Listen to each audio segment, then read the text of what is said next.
22이었다. 그 나이가 뭘 알겠나. 봄바람에 벚꽃이 흩날리면 괜히 가슴이 설레고 시장 골목에서 풀빵 하나 사 먹으면서도 세상 다 가진 것 같던 나이였다. 그때 내 인생에서 가장 크고 무거운 결정이 내려졌는데 정작 결정을 내린 건 내가 아니었다. 어머니가 부엌 문턱에 앉아서 수세미로 냄비를 박박 문지르시다가 말씀하셨다. 철영이라는 총각이 있는데 괜찮다더라. 집안도 반듯하고 외아들이라 귀하게 자랐다고. 소개하는 사람이 동네 이모부 처남댁의 언니라고 하셨는데 그 복잡한 관계를 듣는 것만으로도 머리가 어질어질했다. 나는 그저 니하고 고개를 끄덕였다. 그때는 그게 순종인 줄도 몰랐고 포기인 줄은 더더욱 몰랐다. 선을 본 건 종로의 어느 다방이었다. 유리창 너머로 오후 햇살이 비스듬히 들어왔고 커피 향이라기보다는 타담한 설탕 냄새가 공기 중에 떠돌았다. 김철용이라는 남자는 양복을 입고 나타났는데 소매가 조금 짧았다. 손목뼈가 삐죽 튀어나와 있었고 웃을 때 입꼬리가 한쪽만 올라갔다. 지금 생각하면 그 비대칭한 웃음이 그 사람의 본질이었다. 한쪽은 웃고 한쪽은 딴 생각을 하는. 하지만 22의 나는 그게 매력이라고 착각했다. 그는 별 말이 없었다. 취미가 뭐예요? 라고 내가 물으니 딱히 없다고 했다. 장래 계획은요? 하고 물으니 어머니가 알아서 하실 거라고 했다. 그 두 문장 안에 내 미래의 모든 불행이 압축되어 있었는데 그때의 나는 그 암호를 읽을 줄 몰랐다. 다방을 나서면서 어머니가 전화로 물으셨다. 어떻더냐? 나는 잠깐 망설이다가 대답했다. 괜찮은 것 같아요. 그 말 한마디가 계약서였다. 결혼 준비는 바람처럼 지나갔다. 아니, 정확히 말하면 내가 준비할 건 거의 없었다. 시어머니가 될 분이 모든 것을 정하셨다. 예식장 날짜, 패백 음식의 종류, 심지어 내 웨딩드레스의 소매 길이까지. 한 번도 만난 적 없는 분이 전화로만 지시를 내리셨는데 목소리가 낮고 단단했다. 무쇠솥 같은 목소리라고나 할까. 한번 내려놓으면 쉽게 들 수 없는 그런 무게감이 있었다. 나는 네 알겠습니다만 반복했다. 어머니는 시집살이가 원래 그런 거라고 하셨다. 처음엔 참고 나중엔 익숙해지고 결국엔 너도 그렇게 된다고. 결혼식 날은 비가 왔다. 하객들이 우산을 쓰고 들어왔고 예식장 바닥에 빗물 자국이 여기저기 찍혀 있었다. 주례 목사님이 축사를 하시는 동안 철용은 한 번도 내 눈을 보지 않았다. 하객석 어딘가를 멍하니 바라보고 있었는데 졸린 건지 지루한 건지 분간이 안 됐다. 부케를 던질 때야 비로소 그가 내 손을 잡았다. 차갑고 건조한 손이었다. 그 체온 없는 손바닥이 앞으로 수십 년간 나를 얼마나 시리게 할지 나는 꿈에도 몰랐다. 신혼여행이라고 해서 기대를 안 한 건 아니었다.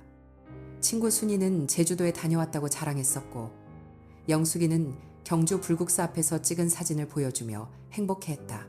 나는 최소한 어딘가 따뜻하고 깨끗한 곳이겠거니 생각했다. 하지만 철영이 차를 몬 곳은 동해안의 이름 모를 작은 포구였다. 숙소라고 도착한 곳은 바닷바람에 페인트가 벗겨진 여인숙이었다.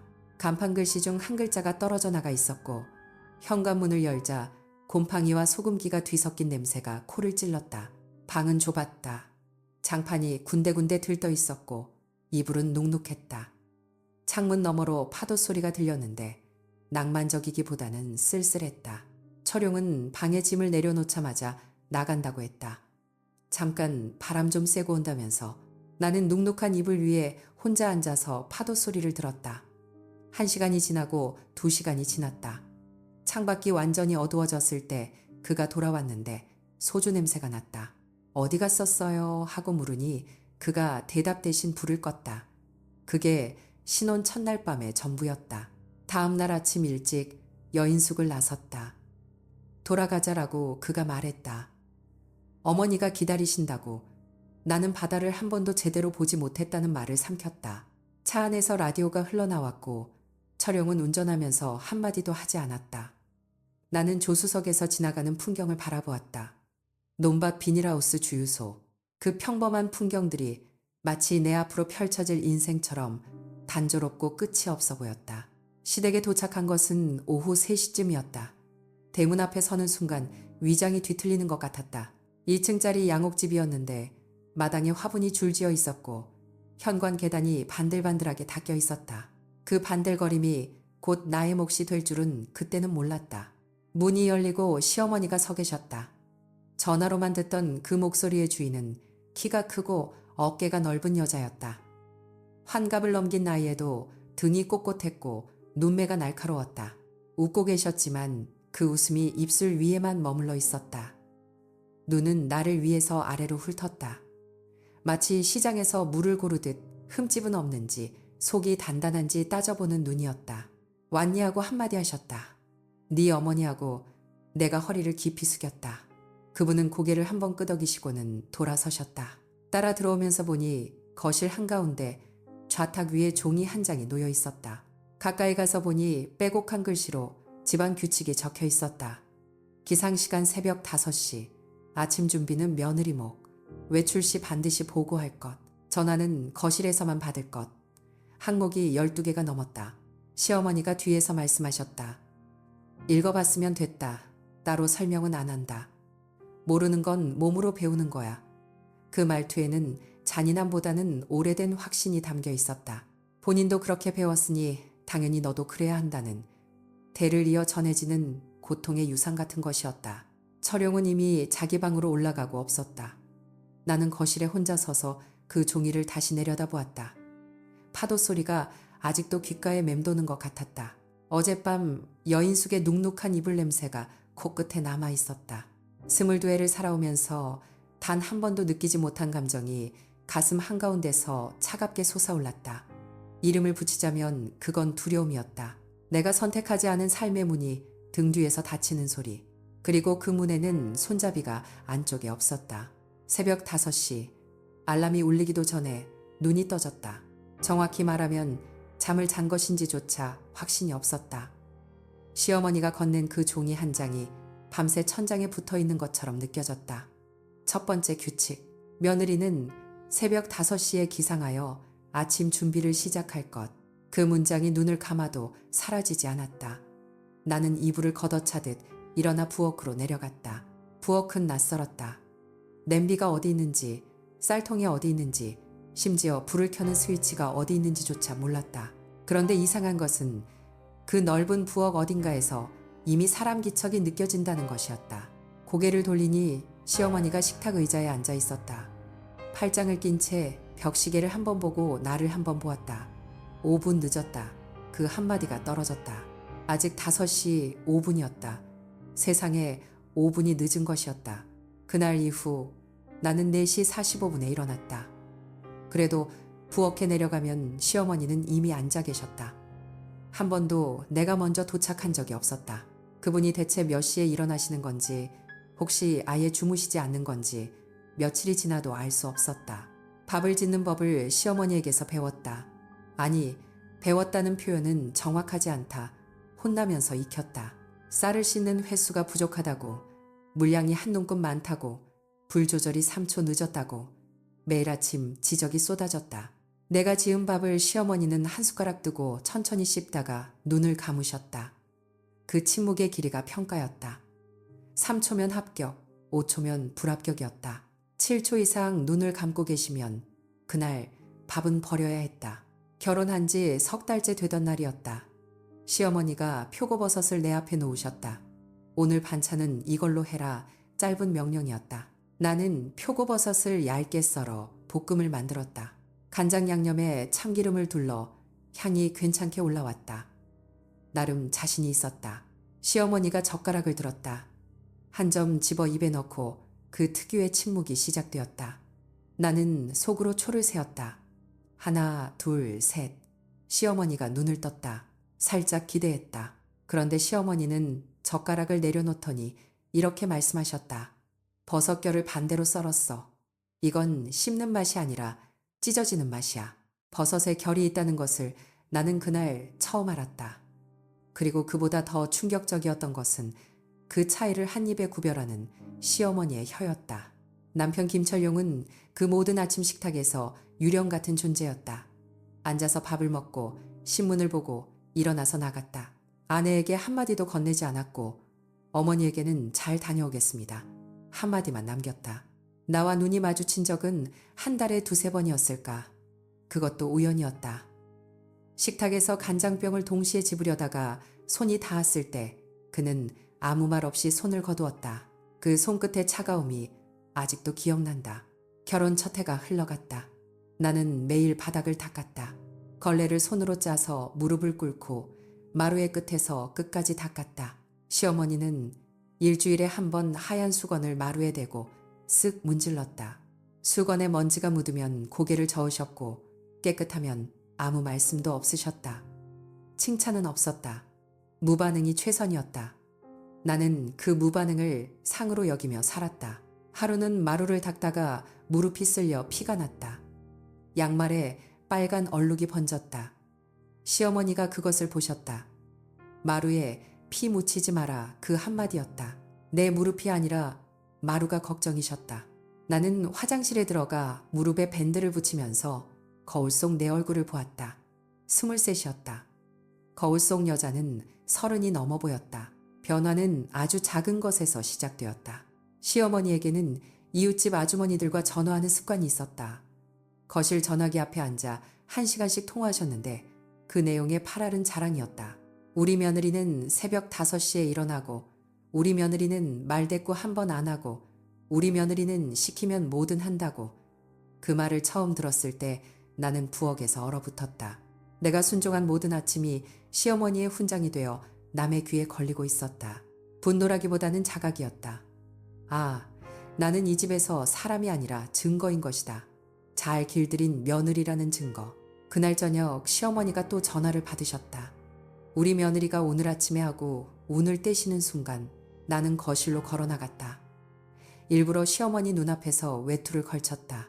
시어머니가 당황한 눈으로 나를 보셨다. 나는 공손하게 그러나 또렷하게 말했다. 어머니, 잠깐 마트에 다녀오겠습니다. 규칙, 네, 외출 시 사전 보고. 나는 그 규칙을 지킨 것이다. 그러나 타이밍이 문제였다. 시어머니는 전화기 너머 상대에게 아, 잠깐만 하고 급히 말한 뒤 나를 보셨다. 표정이 미세하게 일그러졌다. 자랑의 흐름이 끊긴 것이다. 나는 고개를 숙여 인사하고 현관을 나섰다. 밖에서 찬바람을 맞으며 나는 처음으로 웃었다. 작은 웃음이었지만 결혼 이후 처음이었다. 그 뒤로 나는 시어머니의 전화 자랑이 시작될 때마다 거실의 모습을 드러냈다. 물을 따르러, 수건을 가지러, 화분에 물을 주러 아무런 규칙도 어기지 않으면서 시어머니의 무대를 조용히 흩뜨렸다. 시어머니는 눈치를 채셨을 것이다. 그러나 말씀하지 않으셨다. 지적하려면 내가 규칙을 어겨야 했는데 나는 단 한 조항도 어긴 적이 없었으므로 결혼 2년이 지나도 아이 소식이 없었다. 시어머니의 시선이 달라졌다. 밥맛을 평가하던 눈이 이제는 내 아랫배를 향했다. 언제쯤이냐는 말을 직접 하지 않으셨다. 대신 이웃집 아주머니 손자 돌잔치에 다녀오셨다는 이야기를 매일 저녁 식탁에서 하셨다. 요즘 그 집 손자가 걷기 시작했대. 벌써 이가 났대. 그 말들이 밥상 위에 얹혀 반찬처럼 놓였다. 나는 숟가락질을 멈추지 않았지만 목구멍으로 밥이 내려가지 않았다. 3년째 되던 여름 입덧이 시작되었다. 아침에 부엌에 서는데 된장 냄새에 속이 뒤집어졌다. 구역질을 참으며 밥을 짓는데 등 뒤에서 시어머니의 목소리가 들렸다. 병원에 가봐라. 명령이 아니라 거의 기도에 가까운 목소리였다. 나는 그날 처음으로 시어머니에게서 떨림을 들었다. 아들이었다. 의사가 초음파 화면을 가리키며 아들입니다 하고 말했을 때 시어머니는 진료실 의자에서 두 손을 모았다. 소리 없이 입술이 움직였다. 기도를 하고 계신 것이었다. 나는 차가운 젤리가 묻은 배를 닦으며 생각했다. 이제야 나는 이 집에서 가치 있는 존재가 된 것인가. 출산은 겨울이었다. 아이가 태어나던 날 분만실 문 앞에 남편은 없었다. 회사 일이 있다고 했다. 시어머니만 복도에 서 계셨다. 아이의 첫 울음소리가 문 너머로 새어나왔을 때 시어머니가 벽에 손을 짚으셨다는 것을 나는 나중에 간호사에게 전해 들었다. 아이를 받아든 순간 쭈글쭈글한 얼굴이 내 가슴 위에 놓였다. 따뜻했다. 이름은 유찬이라고 시어머니가 지으셨다. 남기고 빛내라는 뜻이라고 하셨다. 나는 그 이름을 가슴에 새기며 작은 손가락을 쥐었다. 이 아이만큼은 절대 그 아버지를 닮지 않게 키우겠다고 소리 없이 맹세했다. 유찬이가 첫 돌을 지나고 걸음마를 뗄 무렵부터였다. 남편의 귀가 시간이 조금씩 늦어지기 시작했다. 처음에는 11시, 그 다음에는 자정.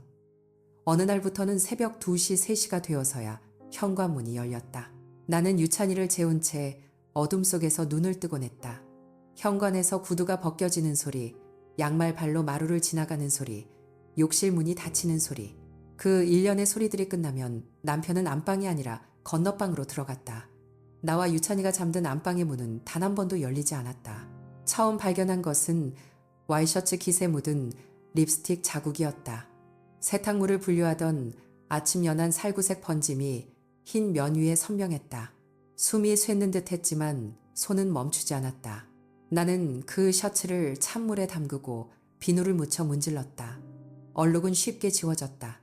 마치 아무 일도 없었던 것처럼. 그러나 가슴 한가운데 번진 것은 비누로 지울 수 없었다.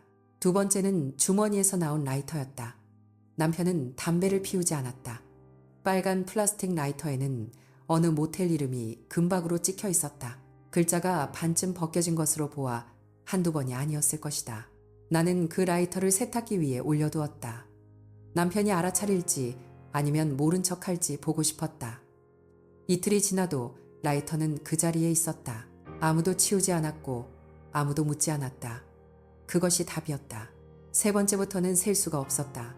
카드 영수증, 낯선 향수 냄새가 배어든 넥타이, 한밤중에 울리는 전화벨. 남편은 거실에서 전화를 받을 때면 목소리를 낮추었고 내가 부엌에서 물소리를 내면 그때서야 웃음 섞인 말을 했다. 응, 나도. 그 두 마디를 나는 단 한 번도 들어본 적이 없는 사람이었다. 결혼한 지 4년, 그 4년 동안 남편이 내게 한 가장 긴 말은 밥 됐냐였다. 시어머니는 눈치를 채지 못했을까? 아니다. 그 집에서 일어나는 모든 일은 그 사람의 귀와 눈을 거쳐야 했으니까. 다만 모른 척한 것이었다. 아들의 늦은 귓가에 대해 한마디도 하지 않았고 빈 건너방 이불이 아침마다 구겨져 있는 것을 보면서도 입을 다물었다. 나와 시어머니 사이에는 이미 말이 필요 없는 침묵의 언어가 있었지만 이번 침묵은 달랐다. 서로의 눈을 피하는 침묵이었다. 유찬이가 20살이 되던 가을이었다. 바깥이 어두워진 저녁, 나는 유찬이에게 미움을 먹이고 있었다. 시어머니는 안방에서 텔레비전을 보고 있었고 남편은 아직 들어오지 않았다. 그때 대문이 울렸다. 두드리는 것이 아니라 부딪히는 소리였다. 쾅쾅쾅. 철제 대문이 경첩제 흔들리는 소리. 나는 유찬이를 아는 채 부엌 문 앞에 서서 움직이지 못했다. 시어머니가 먼저 나갔다. 현관등을 켜고 마당을 가로지르는 그 사람의 워심등이 굳어 있었다. 대문 너머에서 남자의 목소리가 들렸다. 김철용이 이 집 놈 맞지? 당장 나오라고 해.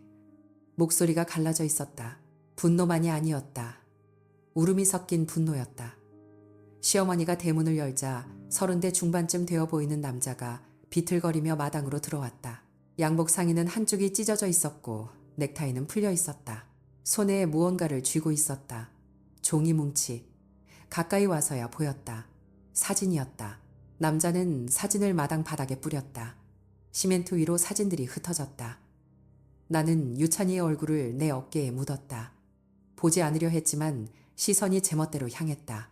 남편과 한 여자가 나란히 걷는 사진. 어느 식당에서 마주 앉은 사진. 여자의 손을 잡고 있는 사진. 여자의 얼굴은 웃고 있었다. 남편도 웃고 있었다. 그 웃음을 나는 본 적이 없었다. 당신 남편이 내 마누라를 빼갔어. 남자가 시어머니를 향해 말했다. 3년이야 3년. 지금 내 마누라 뱃속에 그놈 자식이 있어. 그 말에 마당 전체가 얼어붙었다. 시어머니의 등이 미세하게 떨리는 것을 나는 보았다. 그 떨림이 분노인지 수치인지 나는 알 수 없었다. 다만 시어머니의 손이 허공에서 무언가를 움켜쥐듯 떨린 후 천천히 힘없이 내려오는 것을 보았다. 남자는 30분을 마당에 서서 소리 질렀다. 이웃집 창문에 불이 켜졌고 골목에 사람들이 모여들었다. 시어머니는 한마디도 하지 않았다. 그저 대문 앞에 서서 모든 것을 들었다. 결국 남자가 지쳐서 돌아간 후에도 시어머니는 한동안 마당에 서 있었다. 바람이 사진들을 굴려 담장 아래로 몰았다. 남편이 돌아온 것은 그날 밤 1시가 넘어서였다. 현관문을 열자마자 거실에 시어머니가 앉아있는 것을 보았을 것이다. 형광등 아래 시어머니의 얼굴은 내가 처음 보는 표정이었다. 분노도 아니고 슬픔도 아닌 무언가 완전히 무너진 사람의 얼굴이었다. 시어머니가 입을 열었다. 너 아버지가 그랬을 때 내가 어떻게 살았는지 잊었느냐. 목소리는 낮았지만 벽이 울렸다. 내가 이를 악물고 너 하나 키울 때 네가 옆에서 뭘 봤는지 정녕 기억이 없느냐. 남편은 고개를 돌렸다. 대답 대신 건너방으로 향했다. 시어머니가 일어섰다. 그 자리 서라. 나는 부엌 문틈으로 유찬이를 안고 그 장면을 보았다. 시어머니의 목소리가 갈라졌다. 네 아비도 그랬다. 밖에서 여자를 만들어 자식까지 낳아놓고 이 집에 들어올 면상이 있더구나. 나는 네만은 다를 줄 알았다. 그 말끝이 흐느낌으로 변하는 순간 나는 처음으로 시어머니가 우는 것을 보았다. 소리 없이 주름진 얼굴 위로 눈물이 흘러내렸다. 남편은 돌아서서 말했다. 그 여자한테 가겠습니다. 아이도 있으니까. 목소리에 미안함은 없었다. 통보였다. 시어머니의 무릎이 꺾이듯 그 자리에 주저앉았다. 나는 유찬이를 더 세게 안았다. 유찬이가 잠결에 칭얼거렸다. 그 작은 울음이 적막한 집안에 울려 퍼졌다. 남편이 건너방 문을 닫았다. 거실에는 시어머니만 남았다. 나는 한참을 망설이다 부엌에서 나왔다. 유찬이를 안은 채 거실로 걸어가 시어머니 옆에 무릎을 꿇고 앉았다. 아무 말도 하지 않았다. 시어머니도 아무 말 하지 않았다. 그러나 어느 순간 시어머니의 손이 내 무릎 위에 놓인 유찬이의 이불 끝을 잡았다. 마른 손가락이 파르르 떨렸다. 그렇게 우리는 오래, 아주 오래 앉아 있었다. 같은 남자에게 같은 방식으로 버림받은 두 세대의 여자가 하나의 온기를 사이에 두고 생전 처음 같은 쪽에 앉았다. 창밖에서 바람이 불었다. 마당에 흩어진 사진들이 바스락거리며 어둠 속을 굴렀다. 나는 유찬이의 머리카락에서 나는 분유 냄새를 맡으며 생각했다. 이 아이만은 절대로 이렇게 되지 않게 하겠다고. 그 다짐은 분만실에서 한 것과 같았지만 무게가 달랐다. 처음 것이 기도였다면 이번 것은 이를 악문 맹세였다. 이혼 서류에 도장을 찍던 날 가을비가 내렸다. 구청 민원실 플라스틱 의자에 앉아 서류를 내려다보는 동안 형광등 불빛이 눈 위를 날카롭게 훑었다. 김철용은 맞은편에 앉아 있었다. 넥타이도 매지 않은 흰 셔츠 차림이었고 단추 하나가 풀려 있었다. 그 사람은 서류를 받자마자 아무 말 없이 도장을 찍었다. 펜을 잡는 손이 떨리지도 않았다. 마치 오래전에 이미 끝낸 일을 형식적으로 마무리하는 사람처럼 눈 한 번 마주치지 않았다. 나는 도장을 꺼내며 손가락 끝이 차가워지는 것을 느꼈다. 붉은 인주에 도장을 누르는 순간 결혼식 날 비가 내리던 것이 떠올랐다. 그날도 이렇게 차가웠다. 아무것도 시작되지 않은 날이었는데 아무것도 시작되지 않은 채로 끝이 나는구나 하는 생각이 들었다. 도장을 찍고 나서 인주가 손톱 밑에 번져 있는 것을 한참 동안 바라보았다. 담당 직원이 서류를 거두어가며 다음 번호를 불렀다. 그것이 전부였다. 5년 가까운 세월이 번호표 하나로 정리되었다. 구청을 나서자 김철용은 이미 보이지 않았다. 주차장 쪽으로 걸어갔을 것이다. 그 사람이 어디로 가는지는 더 이상 내가 알아야 할 일이 아니었다. 빗줄기 사이로 가로수 잎이 떨어지고 있었고 나는 우산도 없이 유찬이를 업은 채 버스 정류장까지 걸었다. 유찬이는 내 등에 엎여 잠들어 있었다. 24달 된 아이의 체온이 젖은 등을 통해 스며들었다. 시댁으로 돌아가 짐을 챙기는데 30분이 걸리지 않았다. 끌고 나올 것이 없었다. 유찬이 옷가지와 기저귀 몇 장, 내 옷 서너 벌, 그리고 유찬이가 돌잔치 때 잡았던 작은 연필 한 자루, 보따리 하나에 다 들어갔다.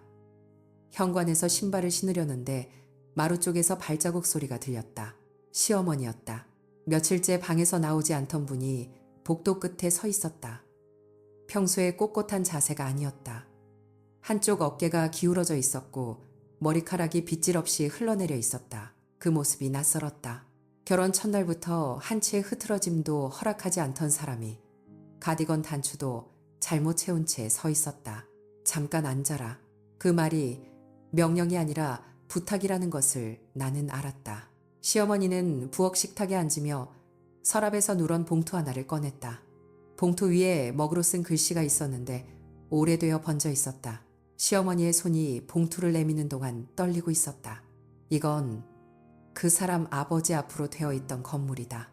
을지로 뒷골목 3층짜리. 내가 이혼하고 혼자 일을 악물고 있을 때 위자료 대신 내 이름으로 넘겨받은 거야. 나는 봉투를 받지 않았다. 손을 무릎 위에 올려놓은 채 시어머니의 얼굴을 바라보았다. 나한테 왜 이러시는 거예요? 시어머니는 오래 침묵했다. 부엌 시계 초침 소리가 유난히 크게 들렸다. 창밖에서 빗물이 처마를 타고 떨어지는 소리가 그 사이사이를 채웠다. 너한테 주는 게 아니다. 유찬이한테 주는 거야. 시어머니의 목소리가 갈라졌다. 내 아들이 제 아비꼴을 그대로 따라갔으니 내가 손주한테까지 빚을 지고 갈 수는 없다. 이 건물 팔지 마라. 절대 팔지 마라. 유찬이가 클 때까지 들고 있어라. 그 애 앞으로 해줘라. 나는 그것만 부탁한다. 시어머니의 눈이 붉었다.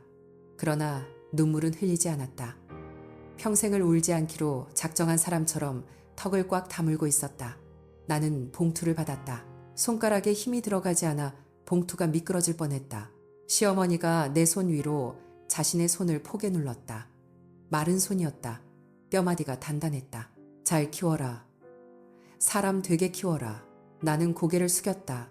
감사합니다라는 말이 목구멍에서 나오지 않았다. 대신 한참을 숙이고 있다가 네 하고 한마디만 했다. 시어머니는 더 이상 아무 말도 하지 않았고 식탁에 앉은 채 고개를 돌려 창밖을 바라보았다. 내가 현관문을 닫는 소리를 들었을 것이다. 그러나 배웅하러 나오지는 않았다. 새로 이사한 곳은 수원 외곽의 반지하 원룸이었다. 보증금 500만 원에 월세 25만 원. 창문이 도로 높이에 걸려 있어서 사람들의 발목만 보였다. 습기가 벽을 타고 올라와 있었고 환풍기는 돌아가지 않았다. 유찬이를 내려놓으니 아이가 차가운 바닥에 손을 짚고 주위를 둘러보았다. 엄마하고 부르는 작은 목소리가 텅 빈 방에 울렸다. 응, 여기가 우리 집이야. 목소리가 떨렸지만 웃어 보였다.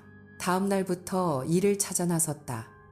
유찬이를 맡길 곳이 없어 등에 업고 다녔다.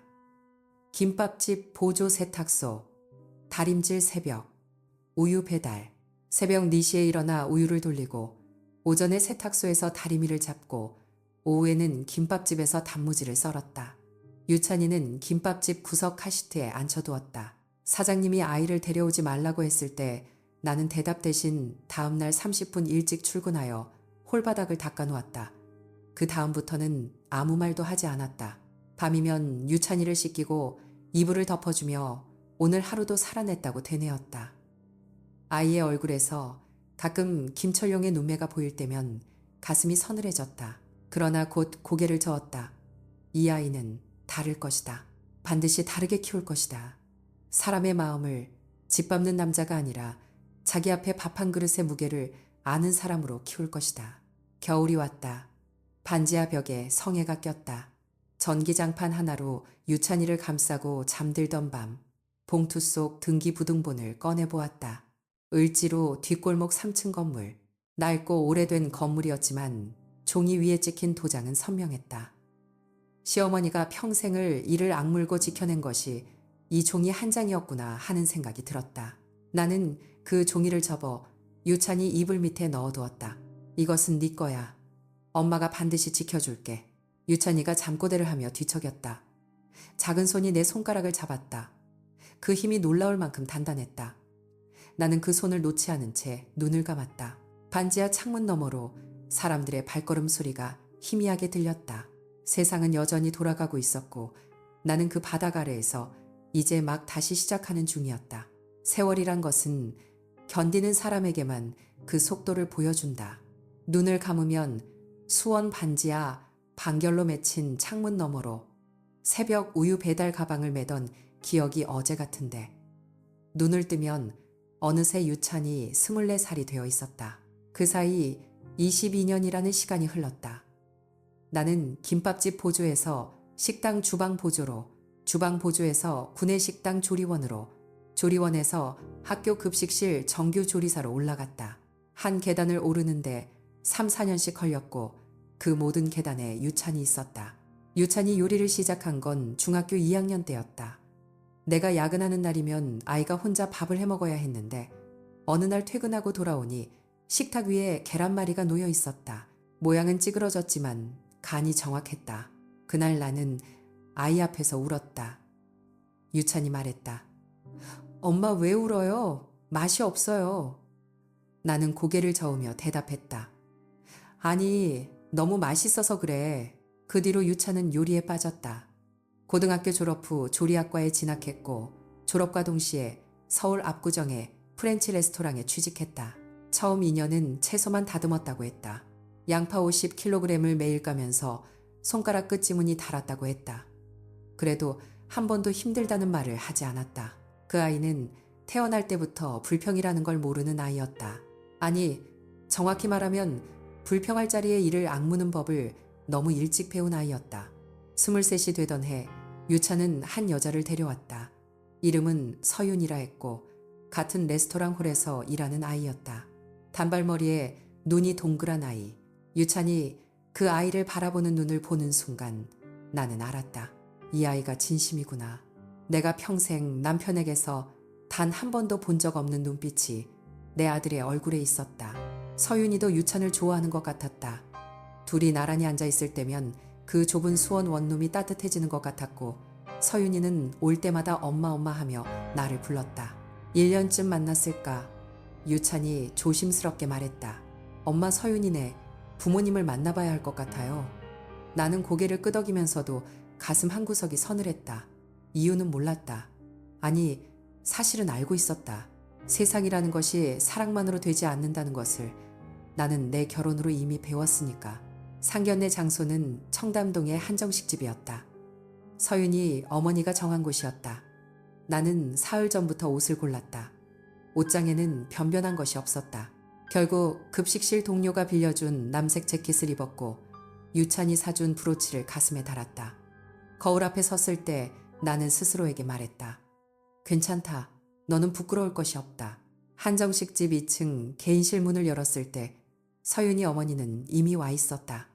첫인상은 차가웠다. 명품 가방을 의자 옆에 세워두고 입술 라인이 칼처럼 그어진 여자였다. 아버지는 없었다. 서윤이가 말했다. 아빠는 사업차 출장 중이시라고요. 그 말에 서윤이 어머니는 눈도 깜빡이지 않았다. 인사를 나눈 뒤 자리에 앉자마자 서윤이 어머니가 물었다. 유찬 씨가 지금 정확히 뭘 하시는 거예요?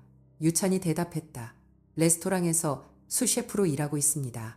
서윤이 어머니의 눈썹이 미세하게 올라갔다. 수셰프요? 그게 뭐 주방에서 요리하는 거 아니에요.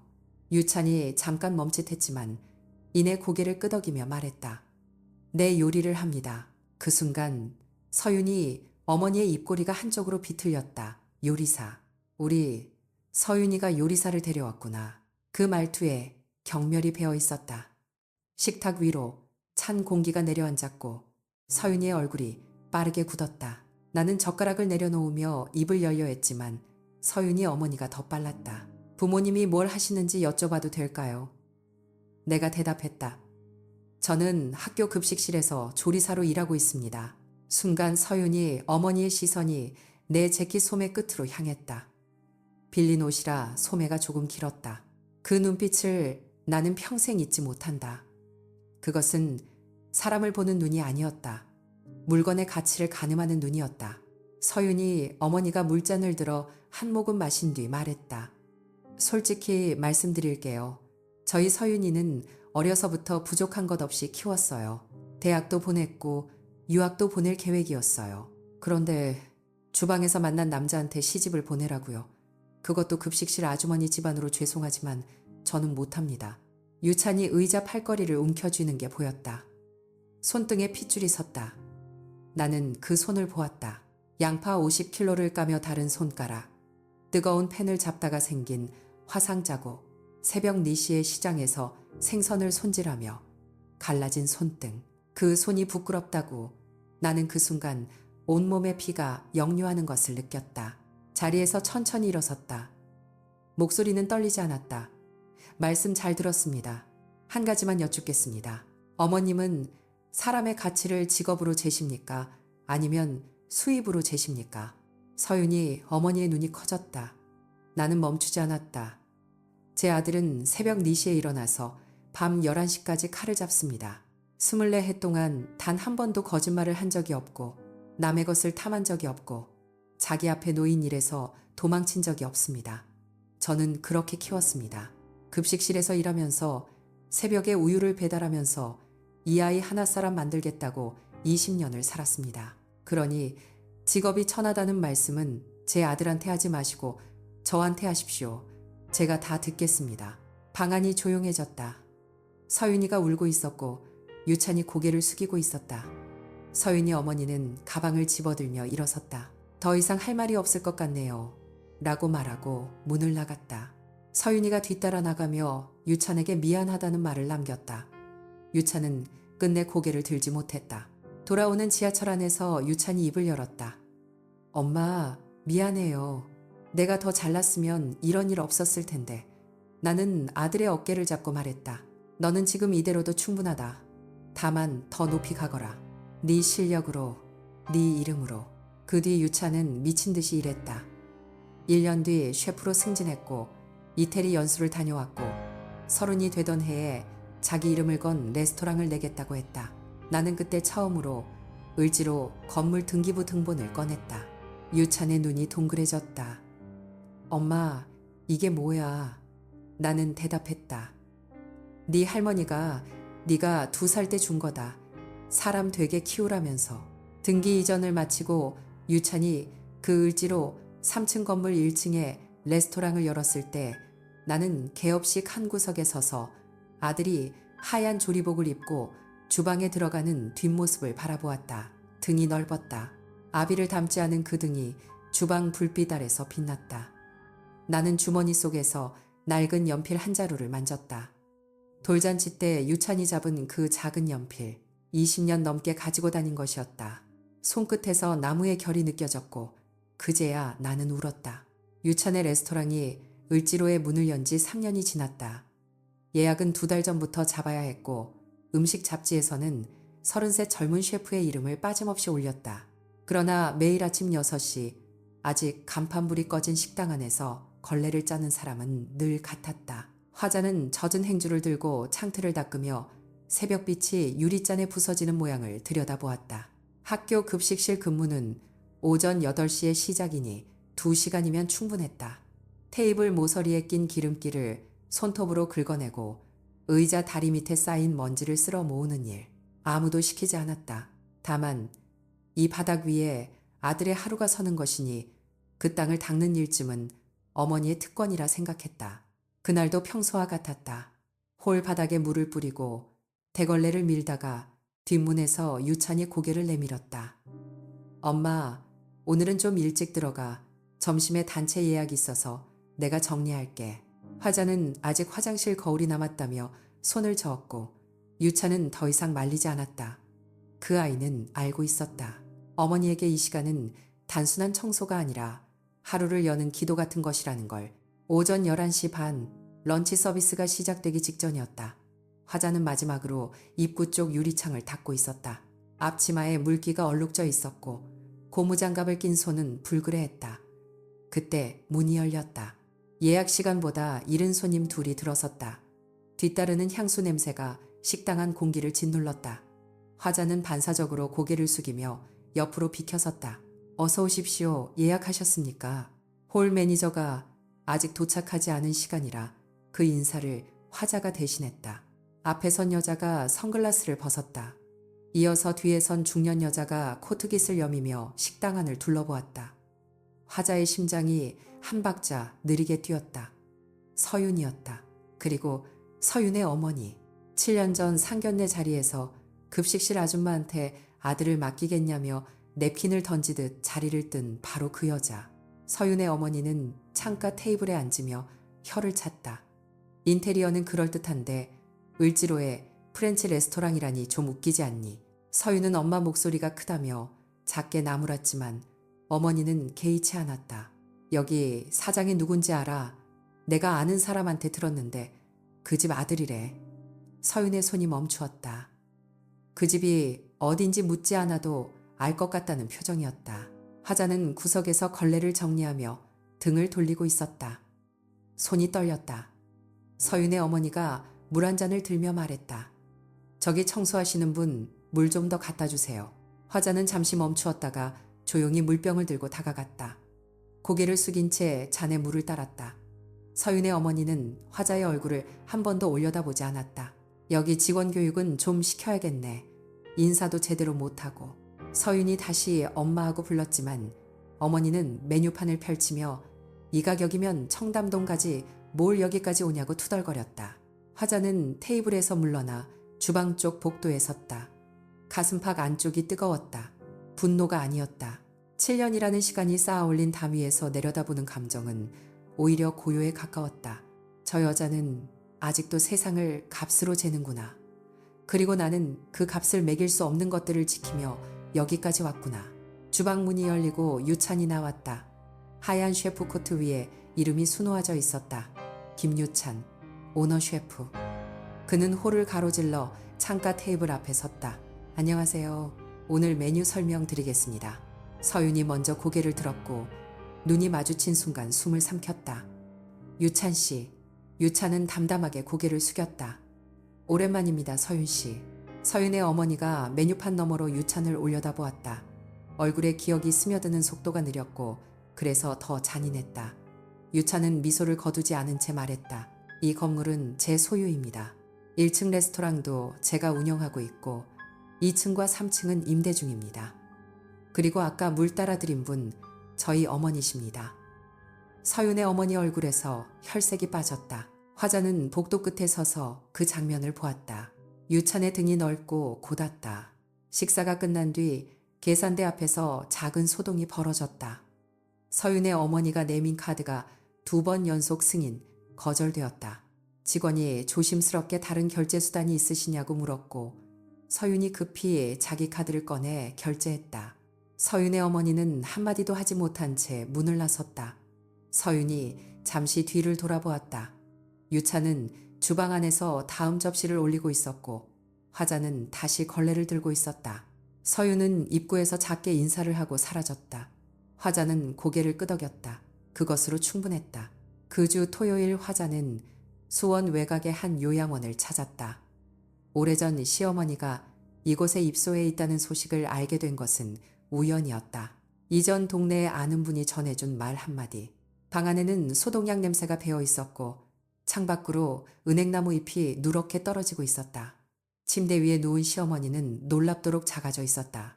한때 12개의 규칙으로 집안을 지배하던 여자의 손이 이불 위에서 마른 나뭇가지처럼 떨리고 있었다. 화자가 침대 옆에 앉자 시어머니의 눈이 천천히 움직였다. 입술이 벌어졌다가 닫혔다. 화자는 그 손을 잡았다. 어머님, 유찬이가 식당을 열었어요. 그 건물 1층에요. 시어머니의 눈에서 물기가 번졌다. 손가락이 미세하게 화자의 손을 쥐었다. 잘 컸냐? 화자는 네 하고 대답하며 눈물을 삼켰다. 사람 되게 키우라는 말씀 하루도 안 잊었습니다. 시어머니는 고개를 아주 조금 끄덕이고 눈을 감았다. 두 여자 사이에 흐른 침묵은 용서도 화해도 아닌 그보다 깊은 무엇이었다. 복도로 나온 화자 앞에서 한 간호사가 인사했다. 환자분 보호자이신가요? 하며 따뜻하게 웃었다. 이름은 은설아 했다. 유찬을 데리고 다시 요양원을 찾은 것은 그 다음 주였다. 유찬은 할머니 침대 곁에 앉아 자기가 만든 수프를 한 숟가락씩 떠올렸고 시어머니는 처음으로 소리내어 웃었다. 은서가 수프 그릇을 받으며 유찬과 눈이 마주쳤다. 화자는 그 짧은 시선을 보았다. 30년 전 종로 찻집에서 화자 자신이 한 번도 느끼지 못했던 그 빛. 1년 뒤 을지로 건물 3층 옥상에서 작은 결혼식이 열렸다. 유찬과 은서가 마주서고 하객은 20명 남짓이었다. 시어머니는 휠체어에 앉아 맨 앞줄에 있었다. 화자는 그 옆에 섰다. 주머니 속에서 작은 연필이 손끝에 닿았다. 유찬이 돌잔치 때 집어든 그 연필. 화자는 그것을 꺼내 손바닥 위에 올려놓고 가만히 바라보았다.